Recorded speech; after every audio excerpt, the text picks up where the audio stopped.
Dear students, lesson 3 के first session में हमने पढ़ा था शब्द यानी कि वर्णों के सार्थक समूह को शब्द कहते हैं।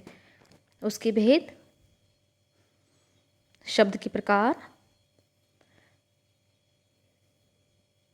रचना के आधार पर, प्रयोग के आधार पर और अर्थ के आधार पर। आइए चैप्टर के आधार पर आज हम शुरू करते हैं question answers. So your first question, शब्द की परिभाषा उदाहरण सहित दीजिए। तो वर्णों के सार्थक समूह को शब्द कहते हैं। Your first answer complete. Now second, सार्थक और निरर्थक शब्द में क्या अंतर होता है?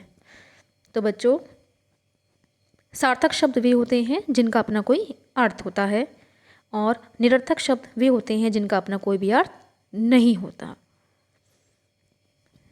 क्वेश्चन नंबर 3, शब्द का वर्गीकरण किन 4 आधारों पर किया गया है? तो बच्चों, answer number 3, now you right on your copy. शब्द का वर्गीकरण 4 आधारों पर किया गया है। उत्पत्ति के आधार पर, प्रयोग के आधार पर, रचना के आधार पर और अर्थ के आधार पर। नाउ क्वेश्चन नंबर 4, प्रयोग के आधार पर शब्द के कितने भेद हैं? तो प्रयोग के आधार पर शब्द के 2 भेद हैं, विकारी शब्द और अविकारी शब्द। नाउ क्वेश्चन नंबर 5, रूढ़ और योग रूढ़ शब्द में क्या अंतर है? तो बच्चों, हमने लेसन में पढ़ा था कि वे शब्द जो परंपरा से चले आ रहे हैं, लेकिन यदि उन शब्दों के टुकड़े कर दिए जाएं तो उनका अपना कोई भी अर्थ नहीं रहता, उन्हें रूढ़ शब्द कहते हैं। जैसे छत, पानी, जल, आलू आदि। योग रूढ़ शब्द, योग रूढ़ शब्द वे होते हैं जो अपने सामान्य अर्थ को त्याग कर या अपने सामान्य अर्थ को छोड़कर विशेष अर्थ को प्रकट करते हैं, उन्हें योग रूढ़ शब्द कहते हैं। जैसे दशानन, पीताम्बर, नीलकंठ, चतुर्भुज आदि।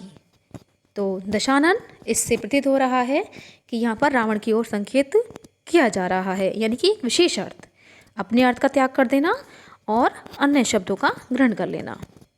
नाउ ट्रू और फॉल्स। आलू राजस्थानी शब्द है, रॉन्ग, ये देसी शब्द है। यौगिक शब्द 2 या 2 से अधिक शब्दों के ये योग से बनते हैं, यस करेक्ट। उत्पत्ति के आधार पर शब्दों के 3 भेद होते हैं, नहीं बेटा, अभी हमने पढ़ा था 4 भेद होते हैं। So that question wrong. विपरीत अर्थ बताने वाले शब्दों को विलोम शब्द कहते हैं, यस करेक्ट आंसर। समान अर्थ प्रकट करने वाले शब्द पर्यायवाची कहलाते हैं, यस सिनोनियम। विपरीत अर्थ दैट आपका विलोम शब्द यानी कि आपका अपोजिट। नेक्स्ट क्वेश्चन, रूढ़, यौगिक और योगरूढ़ शब्द छांट कर लिखिए। तो आपको ये रूढ़, यौगिक और योगरूढ़ शब्द दिए जा रहे हैं, आप इसका अच्छे से अध्ययन कीजिए। नेक्स्ट क्वेश्चन, शब्दों में से निम्नलिखित शब्दों में से तत्सम, तद्भव, देशज और विदेशी शब्दों को छांट कर लिखिए। तो बच्चों, जैसे ये आपकी एक्सरसाइज कंप्लीट है, ठीक इसी प्रकार आप भी चैप्टर में से कुछ नए शब्द लेंगे और उनको स्वयं से अभ्यास कराएंगे। नेक्स्ट, फिलअप, रिक्त स्थानों की पूर्ति कीजिए। वर्गों का वह समूह जिसका कोई अर्थ होता है शब्द कहलाता है। हाँ बच्चों, शब्द उसे ही कहते हैं जिसका अपना कोई अर्थ होता है, करेक्ट। वाक्य में प्रयुक्त शब्द पद कहलाते हैं। नेक्स्ट, उत्पत्ति के आधार पर शब्दों के 4 भेद होते हैं। विदेशी भाषाओं के प्रभाव से हिंदी भाषा में आए शब्द कहलाते हैं विदेशी, जो विदेश से आए हैं तो विदेशी। प्रयोग के आधार पर शब्दों के कितने भेद हैं? 2, विकारी और अविकारी। रचना के आधार पर कितने भेद हैं बताइए?